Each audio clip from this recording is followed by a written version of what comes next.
दोस्तों साइड में अगर मैं कुछ सामने लेना पाकिस्तान तहरीक इंसाफ में 12 गद्दार बरामद हो गए हैं और पाकिस्तान तहरीक इंसाफ की लीडरशिप ने बड़ी अरकरेजी के बाद बड़ा जनाब खुरे नप नप के ये जो 12 गद्दार हैं इनको आइडेंटिफाई किया है और इनके हवाले से एक रिपोर्ट इमरान खान साहब तक पहुंचा दी है, जिसके बाद इन 12 गद्दारों को मंतकी अंजाम तक पहुंचाने के लिए खान साहब की तरफ से एक अहम तरीन ऐलान सामने आया है। न सिर्फ ऐलान सामने आया है बल्कि पार्टी के अंदर कंफ्यूजन को दूर करने के लिए इस बात का भी फैसला किया गया है कि जनाब पार्टी में इमरान खान से मुलाकात करने के बाद सियासी अमूर पर एक पैनल होगा, यानी 3-4 लोग होंगे, वही आकर बात करेंगे। ये नहीं होगा कि जो भी इमरान खान से मिल के आएगा मुंह चुप के आगे मीडिया के सामने आकर ऐलानात करना शुरू हो जाएगा। इस चक्कर के अंदर इमरान खान साहब की तरफ से एक अहम तरीन पेशरफ सामने आई है, जिसमें इमरान खान ने वकीलों के साथ कर ली है माजरत और उनसे कहा कि पाए तुझे अपने कम रखो, यानी आपका काम है अदालतों में जाना, आपका काम है जाके मुकदमे लड़ना, आप वो काम करें। पार्टी और पॉलिटिक्स इन दोनों के साथ आपका कोई लेना देना नहीं है। आपने मुश्किल वक्त में बड़ा साथ दिया, थैंक यू वेरी मच। अब आपका रास्ता हुआ है और हमारा रास्ता ये है। और इमरान खान साहब ने एन अपने असूल पर अमल दरामद करते हुए मुश्किल वक्त में वकीलों को टिश्यू पेपर की तरह इस्तेमाल किया और उसके बाद पूंछ के जनाब उनको डस्टबिन में फेंक दिया। और ये ही एक बहुत इंपॉर्टेंट पेशरफ्त है, क्योंकि इसके नतीजे में पार्टी के अंदर इस वक्त जो टॉप पोजीशन पर मौजूद वकला हैं उनकी जनाब होने वाली है छुट्टी। और इसका मतलब ये है कि बैरिस्टर गौहर खान साहब जो दूसरी मरतबा चेयरमैन के ओहदे पर फायज हुए हैं, उनके जो ओहदे की मुद्दत है वो पिछले ओहदे की मुद्दत की तरह इस मरतबा भी चंद दिन ही रहेगी और party chairmanship barrister Gauhar Khan से लेकर किसी सियासी चेहरे को सौंपने का फैसला किया गया है। और मुमकिन तौर पर इसके हवाले से भी 2-3 नामों के ऊपर गौर किया जा रहा है और इमरान खान इसके ऊपर आने वाले चंद रोज के अंदर हतमी फैसला करेंगे। इस सूरत हाल में सवाल है कि ये जो 12 मुबैना गद्दार हैं ये आइडेंटिफाई कैसे हुए, 12 गद्दारों के हवाले से जो सबूत हैं वो कैसे इकट्ठे किए गए और किस तरीके से इन गद्दारों के इर्द गिर्द घेरे को तंग किया गया। और इमरान खान ने इस हवाले से जो पार्टी में पाई जाने वाली कंफ्यूजन है इसको दूर करने की जरूरत क्यों महसूस की, इंपॉर्टेंट डिस्कशन है और इसके ऊपर बात करेंगे। लेकिन उससे पहले एक और खबर है वो भी आपके साथ शेयर करना बहुत ही ज्यादा जरूरी है। ये एक ट्वीट है जिस वक्त आप अपनी स्क्रीन पर देख सकते हैं। ये पाकिस्तान तहरीक इंसाफ की खातून रहनुमा जनाब मलिका बुखारी साहिबा का एक ट्वीट है, जिसके अंदर वो इस बात का जिक्र कर रही हैं कि उनकी हमशीरा मोहतरमा ऑस्ट्रेलिया के अंदर शदीद अलील है और वो उनके इलाज के लिए ऑस्ट्रेलिया जाना चाहती हैं और अपनी बहन से आखिरी मुलाकात करना चाहती हैं। जो बुकॉल डॉक्टर्स अब वो आखिरी टाइम है क्योंकि वो कोमा पे हैं, लिहाजा उनको बैरून मुल्क जाने की इजाज़त दी जाए। लेकिन चूंकि उनका नाम नो फ्लाई लिस्ट में है लिहाजा वो बैरून मुल्क नहीं जा सकती। अपनी इस ट्वीट में जनाब मलिका बुखारी साहिबा ने वज़ीर आला पंजाब मोहतरमा मरियम नवाज साहिबा के साथ रब्ता किया और उनको अपील की कि मोहतरमा मरियम नवाज इंसानी ग्राउंड्स के ऊपर इस मामले का जायजा लें और मुझे जो भी सहूलत पहुंचा सकती हैं वो पहुंचाएं। इसके ऊपर मरियम नवाज ने फौरी तौर पर जवाबी ट्वीट किया और उन्होंने कहा कि जनाब मलिका आप फिक्र न करें, मैं इस मामले को देखती हूं और जो भी इसमें मुमकिन हो सकेगा उसमें आपका साथ दिया जाएगा। और उसके बाद चंद घंटों के बाद मलिका बुखारी साहिबा का नाम नो फ्लाई लिस्ट से निकाल दिया गया और उसके बाद मलिका बुखारी साहिबा मुल्क से बाहर चली जाती है। और यहीं से असल स्टोरी का आगाज होता है, क्योंकि यहां पर एक ऐसा कल्ट मौजूद है जो किसी की अच्छाई को अभी जवाब अच्छाई से देना पसंद नहीं करता और उनकी कोशिश होती है कि किसी न किसी तरीके से मामलात को उलझाया जा सके। और इसका आगाज इस तरीके से होता है कि हिना परवेज भट्ट साहिबा जो पाकिस्तान मुस्लिम लीग नवाज की एक अहम रहनुमा भी हैं और एमपीए भी हैं, उनकी तरफ से इस फैसले का स्क्रीनशॉट लगाकर सोशल मीडिया पर पोस्ट की जाती है, जिसमें हिना परवेज भट्ट शुक्रिया मरियम नवाज को इसका वो टैग बनाती हैं और साथ वो इस बात का जिक्र करती हैं कि देखा हमारी लीडर। और इसके बाद जनाब वो जो सारे के सारे अहले यूथ हैं वो तख्ते तवे पर बैठ जाते हैं और फिर वो इस बात को फरामोश कर देते हैं कि इस सारे मामले के अंदर एक इंसानी पहलू भी था जिसको मद्देनजर रखना चाहिए था। लेकिन इंसानी पहलू को मद्देनजर रखे बगैर जो सोशल मीडिया के ऊपर पोस्ट हैं वो शुरू हो जाती हैं और मरियम नवाज को रगेदा जाना शुरू हो जाता है। अजहर मशवानी साहब ट्वीट करते हैं, बेशर्मी और बेगैरती का लफ्ज अपनी ट्वीट के अंदर इस्तेमाल करते हैं और वो इस बात का जिक्र करते हैं कि इन बेशर्मों को शर्म आनी चाहिए, इन्होंने गैर कानूनी तौर पर हमारे लीडर्सों को जेल में डाला हुआ है, हमारे कारकुनों को जेल में डाला हुआ है और उनके नाम नो फ्लाई लिस्ट में शामिल किए हुए हैं। अब ये किस बात का एहसान जता रही हैं। उसके बाद रिजवान गलजई साहब और कुछ और लोग भी हैं वो मंजर आम पर आते हैं और वो अपने इसी ट्वीट्स के अंदर इस बात का जिक्र करते हैं कि मरियम नवाज की तरफ से जो फैसला किया गया था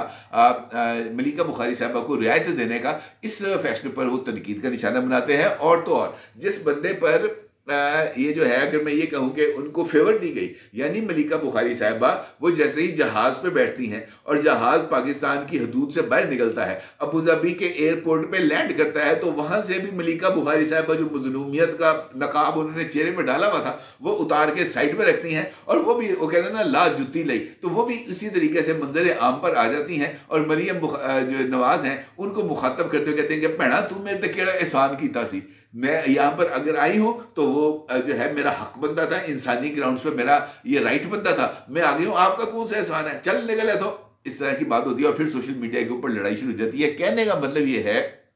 कि वो कहते हैं ना, हजरत अली का कौल है कि जिस पर एहसान करो उसके शर से बचो। अब मुसीबत यह है कि हम पाकिस्तान के अंदर एक ऐसे कल्चर को परवान चढ़ाना चाहते हैं जहां पर बर्दाश्त हो, जहां पर एक दूसरे की राय का एहतराम किया जाए और जहां पर सियासत के अंदर इख्तलाफ सियासी असूल की बुनियाद पर होना चाहिए, पर्सनल लेवल्स के ऊपर जाकर इस इख्तलाफ को डिपिक्ट नहीं करना चाहिए। लेकिन बदकिस्मती से पाकिस्तान के अंदर एक ऐसा पॉलिटिकल कल्चर परवान चढ़ चुका है जहां पर आप सियासी इख्तलाफ को ज़ाती इख्तलाफ और ज़ाती इख्तलाफ से दुश्मनी तक तब्दील कर देते हैं, और तो और सियासत से आगे बढ़कर यह मामला शोहदा तक पहुंच जाता है और हम शोहदा का मजाक उड़ाने से भी गुरेज नहीं करते। एक तस्वीर है जो इस वक्त आप अपनी स्क्रीन पर देख सकते हैं, ये शोहदा जो कल जनूबी वज़ीरिस्तान के अंदर होने वाले एक मार्के में शहीद हुए थे, चकलाला में उनके नमाज जनाजा की तस्वीर है। और इस शहीद की मैयत को एक तरफ chief of army staff general Asif Munir साहब कंधा दे रहे हैं, तो दूसरी जानिब सदर ममलिकत जनाब आसिफ अली जरदारी साहब इस मैयत को कंधा दे रहे हैं। और ये इस बात का इजहार है कि रियासत दहशत गर्दी की इस अफरियत पर काबू पाने के लिए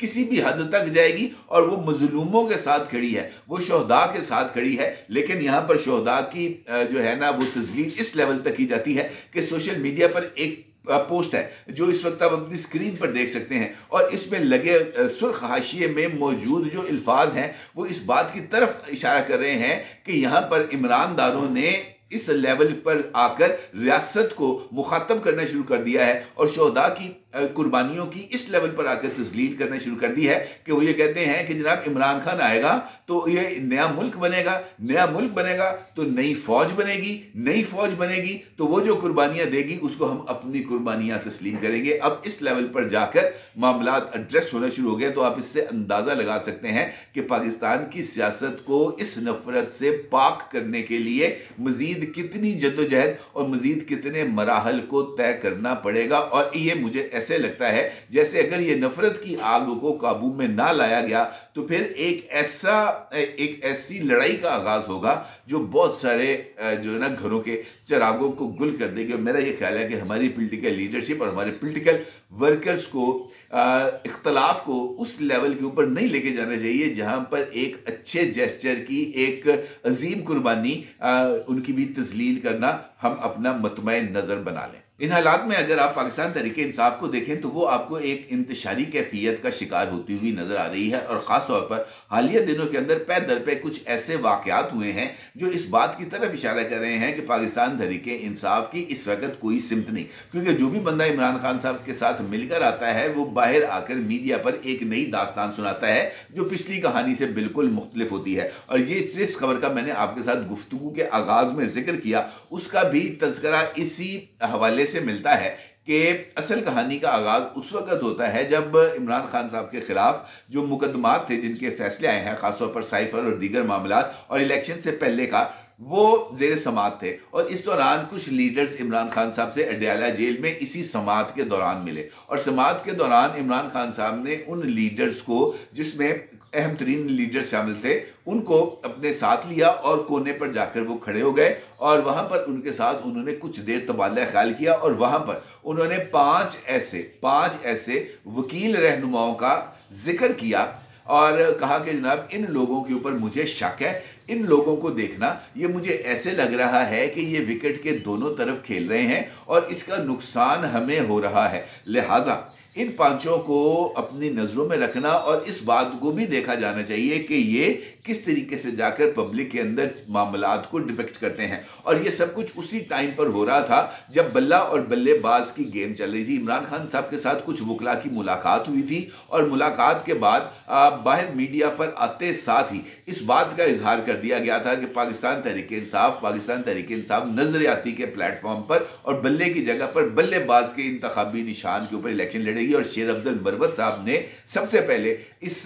फैसले को मीडिया के सामने लीक किया था, जिसके फौरी बाद कुछ ताकतें हरकत में आई थी और ये जो डार साहब हैं तहरीक इंसाफ नजरियाती के, ये कुछ देर के लिए लापता हुए थे और फिर लाहौर प्रेस क्लब में उन्होंने एक प्रेस कॉन्फ्रेंस की थी। उस फैसले के बाद इमरान खान साहब की तरफ से ये फैसला सामने आया कि उन्होंने कहा जनाब जरा बुनियाद नजर रखो। और अभी रिसेंटली इमरान खान साहब के साथ होने वाली मुलाकातों के जो मिनट्स हैं वो शेयर किए गए हैं मुख्तलिफ लोगों के साथ जो गैर सियासी लोग हैं, और बताया ये जा रहा है कि इमरान खान साहब ने जानबूझकर कुछ ऐसी चीज़ों को शेयर किया इन लोगों के साथ जिससे इस बात का पता चलाया जा सके कि क्या इस तरह की जो फैसले हैं उसके रद्दे अमल में किस तरह का जवाब आता है। और बिल्कुल इमरान खान की तवक्कुआत के ऐन मुताबिक जवाब आया, और जिसके बाद जो सुन्नी तरीके हैं साहबजादा हामिद रजा साहब, उनकी इमरान खान साहब के साथ एक मुलाकात हुई और उन्होंने इमरान खान साहब के साथ अपनी मुलाकात में इस बात का जिक्र किया कि जनाब आपके साथ कुछ जोंकें हैं वो चिमट गई हैं और ये जोंकें आपका खून चूस रही हैं, जिस पर इमरान खान ने उनको कहा कि इसका मुझे इल्म है और मैं जानता हूं कि कौन कौन लोग इस वक्त मेरे हवाले से एक इबहाम की कैफियत पैदा कर रहे हैं और वो इस्टेब्लिशमेंट की तरफ से पाकिस्तान तहरीक इंसाफ की सफ़ों में दाखिल किए गए हैं। खैर इमरान खान साहब ने जिन लोगों की ये ड्यूटी लगाई थी उन्होंने इमरान खान को बताया कि जनाब जो आप कह रहे थे कि ये 5 हैं, ये 5 नहीं है, अब तक 12 के करीब लोग हैं ऐसे जो आइडेंटिफाई किए जा चुके हैं जो मुख्तलिफ हवालों से मुख्तलिफ सरगर्मियों में भी मुलव्वस हैं और उनके बारे में इस बात की इतलात भी हैं कि वो इस्टेब्लिशमेंट के साथ मुसलसल राब्तों में है और इस्टेब्लिशमेंट की खिदमत गुजारी मुसलसल किए जा रहे हैं। जिसके बाद इमरान खान साहब की तरफ से ये फैसला सामने आया कि जनाब जो सियासत है वो सियासतदान करेंगे और सियासी फैसलों का जो ऐलान है वो सिर्फ पॉलिटिकल लीडरशिप ही करेगी। अली मोहम्मद खान पाकिस्तान तहरीक इंसाफ के एक सरकर्दा लीडर हैं और उन्होंने कल एक टॉक शो में पाकिस्तान तहरीक इंसाफ के बानी चेयरमैन जनाब इमरान खान के इस फैसले से कौम को आगाह किया और उन्होंने बताया कि अली अमीन गंडापुर की कल इमरान खान के साथ आधा घंटा तवील मुलाकात हुई है और इस मुलाकात में अली अमीन गंडापुर साहब की तरफ से चंद हकायक, ये हकायक आप अंदाजा लगा सकते हैं कौन से हकायक हैं, चंद हकायक इमरान खान साहब के गोशगुजार किए गए और इन हकायक के सामने आने के बाद इमरान खान साहब की तरफ से ये फैसला सामने आया है कि जो भी पॉलिटिकल डिसीजंस हैं वो सियासी क़यादत लेगी और वकला को अब सियासी अमल से अलग किया जा रहा है और वकला को उनकी ओरिजिनल डोमेन यानी अदालतों में रिप्रेजेंटेशन तक महदूद रखा जाएगा। और साथ उन्होंने इस बात का भी चलते चलते जिक्र कर दिया कि ये पाकिस्तान तहरीक इंसाफ ही है जिसने चंद लोगों को जो खंबे थे उनको नेशनल लेवल का लीडर बना दिया और इस वक्त वो नेशनल लेवल का लीडर बनकर हकीकी पॉलिटिकल कुव्वतों को आंखें दिखा रहे हैं और उनके बारे में नेगेटिव जो ओपिनियंस हैं पब्लिक के अंदर वो जनरेट करें। और मेरा ख्याल है कि अली मोहम्मद खान साहब का इशारा भी शेर अफजल मरवत साहब की तरफ ही था। मुझे ऐसे लग रहा है कि आने वाले दिनों में शेर अफजल मरवत साहब के लिए कुछ मुश्किल सिचुएशंस डेवलप होने जा रही हैं और उनके साथ साथ बैरिस्टर गौहर खान साहब, शुएब शाहीन साहब, बैरिस्टर अली जफ़र साहब समेत ये जो 5 का टोला है वकला का, लतीफ़ खोसा साहब, इनकी छुट्टी होने वाली है और इमरान खान साहब की लीगल टीम से इन लोगों को हटाकर एक नई लीगल टीम सामने लाई जाएगी जो इमरान खान साहब के मुकदमात को में पेश भी होगी और इमरान खान साहब के लिए काम भी करेगी, क्योंकि इन लोगों के बारे में ये राय अब डेवलप हो गई है कि ये जनाब विकेट के दोनों तरफ खेल रहे हैं और इसका नुकसान पाकिस्तान तहरीक इंसाफ को हो रहा है। देखना ये है कि पाकिस्तान तहरीक इंसाफ के हवाले से ये जो अहम तरीन फैसला है वकीलों को हटाने का और 12 गद्दारों को पार्टी से निकालने का, इसकी हतमी अनाउंसमेंट कब होती है और इसके अंदर कौन कौन से और नाम शामिल होते हैं। अब मेरा जरूर इज़हार कीजिएगा। आपको बहुत शुक्रिया। अल्लाह।